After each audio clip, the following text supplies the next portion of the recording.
Y retomamos lo que ha sido hasta ahora quizás la noticia que ha marcado la pauta política de la semana, la renuncia del ahora ex ministro Giorgio Jackson, quien había sido amenazado de una acusación constitucional por parte de la bancada del Partido Republicano para hablar de esta situación y finalmente la decisión de declinar en esta acusación. Nos acompaña el jefe de bancada de este grupo parlamentario, el diputado Benjamín Moreno. Diputado, muy buenas tardes. Muy buenas tardes, Poirot. ¿Cómo está usted? Un gran saludo a todos quienes nos están mirando.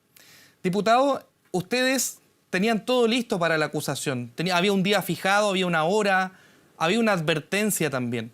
Finalmente esa advertencia pareciera ser que se cumplió desde el punto de vista de que el gobierno fue receptivo y con la presión, con el malestar que había en la oposición, pero también en una parte del oficialismo, el ministro Jackson termina dando un paso al costado. ¿Ustedes se sienten vencedores, victoriosos? ¿Se sienten finalmente, como decían algunos políticos, los que ponen la música con esta salida?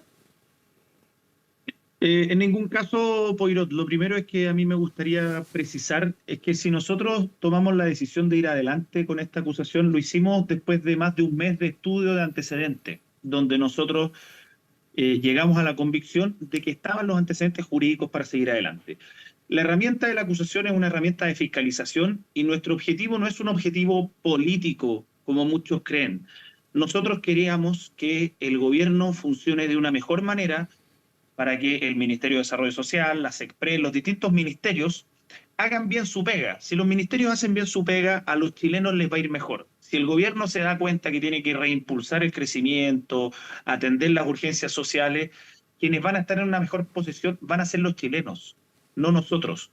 Entonces, en esa línea, nosotros creíamos que esto ya no daba para más y que se configuraba la responsabilidad jurídica, además de la política, que esa ya estaba más o menos clara, para seguir adelante con esto. Yo creo que el sentirse victorioso o derrotado no corresponde, ni a nosotros, ni los del frente, ni mucho menos. Si acá no hay nada que celebrar. Algunos decían, bueno, es que bueno, hay que celebrar que se fue, no se fue. No, si no hay nada que celebrar. El país está mal, hay más inseguridad, tenemos problemas sociales muy profundos, tenemos problemas de crecimiento. Yo vengo ahora llegando al terreno y los problemas hídricos por las lluvias que pasaron hace 2 meses siguen siendo gigantes para toda la agricultura en la región del Maule, la región de O'Higgins, de Ñuble. Tenemos los mismos problemas de los incendios de personas que perdieron viviendas hace algunos meses atrás en la zona de la Araucanía y el Biobío. Tenemos la macrozona sur con problemas, tenemos la macrozona norte con una inmigración descontrolada. Entonces, nosotros lo que queremos es que el gobierno se dé cuenta que tiene que poner por delante las urgencias de las personas y del país. Y en esa línea, una vez que el ministro renuncia, nosotros nos juntamos, conversamos y dijimos, bueno, nuestro objetivo no es un objetivo político. Nuestro objetivo es un objetivo, digámoslo, más social. Queremos que el Ministerio de Desarrollo Social funcione de mejor manera, que puedan llegar al fondo y ejercer las responsabilidades en el mecanismo de los convenios. Por lo tanto, dijimos, vamos a dejar el espacio para que el gobierno haga sus cambios y vamos a perseguir administrativa y penalmente las aristas que están en la Contraloría y en la Fiscalía en cuanto al ministro Jackson. Por lo tanto, decidimos retirar la acusación, dado que el gobierno se dio cuenta que tiene que hacer este cambio. Y esperamos que no sea solamente un ministro. Acá se requiere un cambio de gabinete amplio para dar un golpe de timón profundo y certero en el manejo que está teniendo el gobierno de la situación actual y de lo que viene manejando desde que asumieron el 11 de marzo.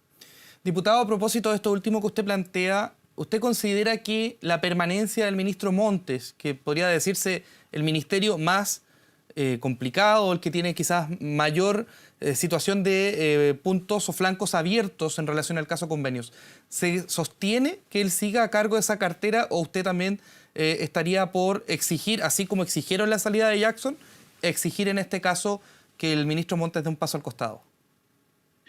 A ver, una separación. Nosotros anunciamos el 4 de julio que íbamos a estudiar la acusación al ministro Jackson y al ministro Montes.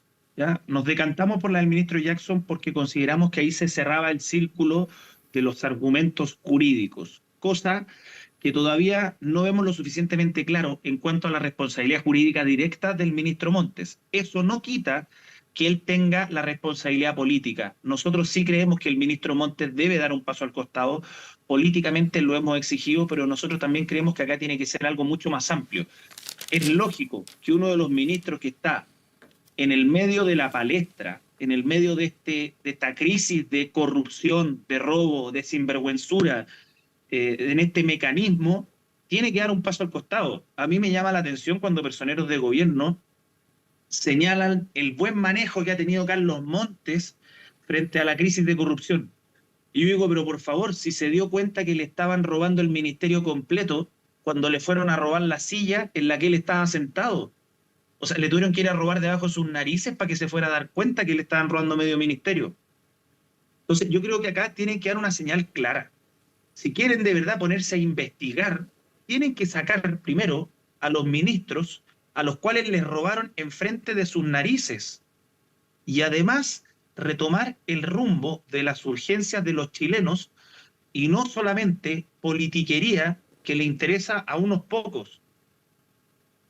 Diputado, para ser claro, usted lo que está sosteniendo es que no se podría mantener al ministro Montes, que él debería salir. Entonces le pregunto yo, ¿él y quién más? Bajo esta hipótesis de que para poder despejar el tema convenios tienen que salir todos los ministros o las autoridades, en este caso, con ministerios involucrados. Mire, yo creo que por lo pronto tiene que salir el ministro Montes, ya salió el ministro Jackson, y probablemente haya que hacer una evaluación general de qué ministerios están funcionando mejor y cuál es peor. Pero ella pasa a ser una evaluación política, de resultados, administrativa, que tiene que hacer el mismo presidente. Nosotros esperamos que los cambios que hagan sean por personas competentes y por personas que vayan a trabajar de una buena manera. Entonces, en ese sentido, nosotros solamente podemos referirnos a dos personas de las cuales hemos pedido la salida, que era el ministro Jackson, que ya salió, y el ministro Montes. El resto, creemos que hay que evaluar caso a caso, y si usted me pregunta en este minuto, no me los recuerdo a todos, pero si usted hace un repaso general de todos los ministerios, rápidamente usted va a encontrar dónde puede tener mayores problemas. Por lo pronto, en el Ministerio de Educación, que ahí también tenemos una deuda pendiente muy grande y donde el ministro no ha sido capaz de resolver estos problemas. Diputado, y sobre el ministro Montes, ¿en qué pie está la evaluación de esa acusación constitucional? Porque usted lo decía, hay un componente político, pero también un componente jurídico. Acá hay al menos dos causales, o al menos una de las dos, que deberían cumplirse. Por ejemplo, haber comprometido el honor de la nación, o en este caso haber infringido la Constitución y las leyes, o haberlas dejado sin efecto. Yo sé que es un estudio, es algo que está ocurriendo, pero ¿estarían próximos de llegar a esa convicción de que se estaría faltando a la Constitución en el caso del ministro Montes?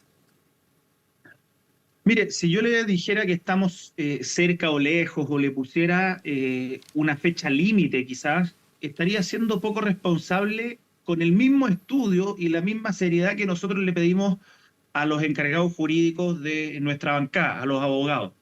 ¿Por qué? Porque son los hechos lo que le tienen que terminar diciendo a usted si es que corresponde o no la acusación. Y en este caso es la responsabilidad jurídica la que nosotros nos tomamos muy en serio.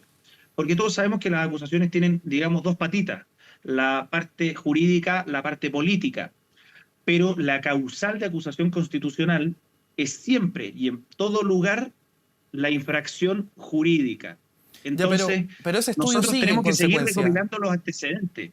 No podemos decirle si es que estamos cerca o lejos, nosotros tenemos que seguir recopilando antecedentes. Si el día de mañana, que puede ocurrir el lunes, el miércoles de la próxima semana, o incluso mañana, sale un antecedente que no conocíamos y donde nos configura una responsabilidad jurídica del ministro Montes, claramente que vamos a estar ahí para hacer valer las responsabilidades que le corresponden. Entonces, la investigación de esta acusación, la formulación sigue abierta. Es algo que no se ha descartado.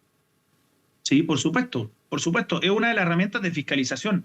Así como nosotros seguimos enviando oficios, donde nuestra bancada ha enviado más de 14.000 oficios de fiscalización, donde seguimos haciendo requerimientos en la Contraloría, tenemos abiertas las posibilidades de alguna eventual interpelación para entrar más en profundidad, se siguen citando los ministros a las comisiones. O sea, el rol fiscalizador de la bancada republicana sigue a todo vapor, sigue todos los días con mucho profesionalismo y no vamos a descansar hasta que se esclarezcan las últimas consecuencias del caso de los convenios del caso de los robos de plata, de los gobiernos regionales. Si usted ve, hay muchos diputados republicanos activos en querellas. Tenemos una querella activa en contra de, por el tema de la Municipalidad de Santiago en Sierra Bella. Tenemos otra querella donde el ministro Jackson va a ser declarado, o sea, va a ser citado a declarar como imputado en el caso de Democracia Viva. Entonces, nosotros estamos viendo cómo usamos todas las herramientas de fiscalización para poder llegar al fondo del asunto, y en Diputado, eso no nos vamos a detener. yo quiero volver a un punto también. Al comienzo de esta entrevista yo le preguntaba si ustedes estaban poniendo la música, y tiene relación con una entrevista que también nos entregó el senador Iván Moreira de la UDI, quien señaló que Chile Vamos no podía seguir bailando al ritmo de los republicanos. Al mismo tiempo, le complemento algunas palabras del senador Fidel Espinosa, calificó esta acusación o este intento de acusación como algo amateur que finalmente iba a terminar dándole oxígeno al ministro Jackson. ¿A usted qué le parecen estas dos críticas que vienen de un sector, en este caso la UDI, pero también desde desde el oficialismo? Mire, lo que pueda decir el senador Moreira o no, la verdad que a nosotros nos tiene sin cuidado. Nosotros trabajamos para tratar de hacer lo que creemos correcto, en el minuto en que creemos correcto, no por una pelea de quién está más acá o más allá en el sector. Yo en lo personal le puedo decir, y usted ha visto la dinámica del Congreso, tengo muy buena relación con muchas personas de Chile Vamos, de la UDI, de RN, de Bópoli, con personas de Demócratas, del Partido Socialista, del PPD, donde encuentro que en los distintos partidos hay personas valiosas. Entrar en esa dinámica creo que es caer de nuevo en esa lingüística, en esa dinámica de politiquería, de temas que solo le interesan a los políticos. O sea, que un político salga haciendo un llamado a que no caigan en que el otro pone la música, a una persona que no puede llegar a fin de mes, o imagínense a la familia que le secuestraron el hijo hace una semana atrás en Pedro Aguirre Cerda. Creo que le importa poco, le importa poco. Y respecto a los dichos del senador Espinosa, bueno, yo creo que la realidad es el mejor antídoto ante cualquier duda. Diputado, yo quería preguntarle también por lo que ha planteado el propio Giorgio Jackson en su alocución ayer en la noche. Él decía que la oposición, en este caso ustedes, lo estaban utilizando como una excusa para no avanzar en los acuerdos y en las reformas que el país necesita. Él también puso el foco, así como lo hace usted, en la gente, en las necesidades que hay, en este caso, de mejorar las pensiones, de poder dar mejores políticas sociales. De ese punto de vista, siguiendo la lógica de Giorgio Jackson, ¿ya no quedan excusas? ¿Ustedes ya están disponibles para avanzar en estos temas? Dos cosas como considerando a su pregunta, Poirot. Lo primero, si ellos estuvieran poniendo el foco en la gente, no hubiesen pasado los primeros 6 meses de gobierno haciendo campaña de una manera descarada, absolutamente descarada, para el plebiscito que perdieron el 4 de septiembre. Eso es lo primero. Lo segundo, no estarían constantemente pensando en los 50 años del golpe, siendo que hay personas que no pueden llegar a fin de mes, o que los asaltan en cualquier esquina, o que tienen problemas con la movilización o con la salud, más aún con la crisis de ISAPRE. Tercer punto, respecto a lo que usted me señala de poner el foco en las personas, quisiera hacerle algunas precisiones, porque a nosotros nos empiezan a cargar responsabilidades que no nos corresponden. Nosotros nos sentamos cuando llamaron en la mesa de seguridad y nos bajamos el día en que se le ocurrió indultar a delincuentes. Estamos actualmente en la mesa de la Araucanía, de la paz y el entendimiento de la Araucanía. Respecto a la mesa de pensiones, que fue uno de los temas que tocó directamente el ministro, a mí me tocó ir personalmente a la primera reunión y después, en la mesa técnica de pensiones, fuimos a todas las reuniones que citó el gobierno con nuestros técnicos. ¿Cuál es el problema? ¿Por qué no se ha podido avanzar más? ¿Y por qué, por ejemplo, nosotros no hemos podido elaborar una contrapropuesta a lo que plantea el gobierno en esa materia? Porque son reformas técnicas y nosotros les pedimos los argumentos, las bases de cálculo, los números, y el gobierno todavía no nos manda nada. Simplemente mandan números medios borrosos, medios muchas veces esquizofrénicos, si quiere llamarlo, que no dan cuenta de cómo llegan a esos números que proponen. Porque una cosa es decir que estás preocupado, pero una cosa muy distinta es demostrar en los hechos que esa es tu preocupación y que esa es tu prioridad. Y cuando el gobierno está constantemente reviviendo a Pinochet y a Allende, poco le preocupan a las personas, porque las personas están sufriendo cosas del día a día, y eso no se va a resolver con una conmemoración más o una conmemoración menos. Eso se va a resolver cuando nos digan a quién van a meter preso por la plata que se están robando. ¿Quiénes son los que van a caer? ¿Cuántas querellas va a patrocinar el gobierno respecto al tema de los convenios? Porque aquí seguir jugando a que digo que me interesa, pero en los hechos demuestro otra cosa, creo que las personas Diputado, ya no se lo traen. bien, diputado, yo le agradezco el tiempo. Hay muchos temas que usted plantea que, por cierto, van a tener que ser abordados prontamente. Y, por cierto, muchas gracias también por esta entrevista. Que tenga muy buenas tardes. Muchas gracias, Poirot, que esté muy bien. Y bien, cuando son las 5 de la tarde con 15 minutos, es momento de dar fin a esta entrega informativa, pero siga junto a nosotros. Ya estaremos comentando a la vuelta de la pausa comercial las noticias acá en Canal 24 Horas.